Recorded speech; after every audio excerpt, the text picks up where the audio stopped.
रामदासभाई कदम हे महाराष्ट्रात असणाऱ्या महायुतीचे एक वरिष्ठ आणि ज्येष्ठ नेते आहेत. खरं तर जेव्हा भाईंनी उबाटा गटाची साथ सोडून एकनाथ शिंदे साहेबांच्या शिवसेनेत सामील झाले, त्यावेळेस देखील त्यांनी आपल्या मुलावर अन्याय होतोय आणि आमचा केसाने गळा कापला जातोय असे आरोप करून त्यांनी शिंदे साहेबांच्या शिवसेनेत ते सामील झाले.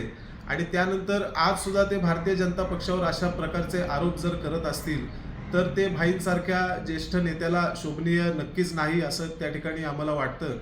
आणि खरं तर आज संपूर्ण कोकणामध्ये नामदार रवींद्रजी चव्हाण साहेबांनी, या राज्याचे मुख्यमंत्री एकनाथजी शिंदे साहेब असतील, उपमुख्यमंत्री फडणवीस साहेब असतील, त्याचप्रमाणे केंद्रीय मंत्री नारायण राणे साहेब असतील, त्याचप्रमाणे महायुतीचे आमदार सन्माननीय योगेशदादा कदम, या सगळ्यांच्या सहकार्याने आणि मदतीने कोट्यवधी रुपयांची विकास कामे कोकणामध्ये केलेली आहेत आणि तेवढेच हजारो कोटी रुपयांची विकास कामे प्रस्तावित आहेत.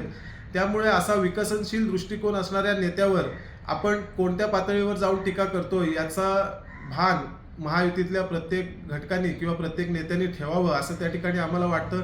आणि एक सर्वसामान्य भाजपा कार्यकर्ता म्हणून या ठिकाणी आमची स्पष्ट भूमिका अशी असेल की आमच्या नेत्यावर यापुढे, मग ते महायुतीतले असतील किंवा महाआघाडीतले असतील, कोणत्याही नेत्यांनी अशा प्रकारची केलेली टीका यापुढे भारतीय जनता पक्षाचा कोणताही कार्यकर्ता नक्कीच सहन करणार नाही. एबीपी माझा, उघडा डोळे बघा नीट.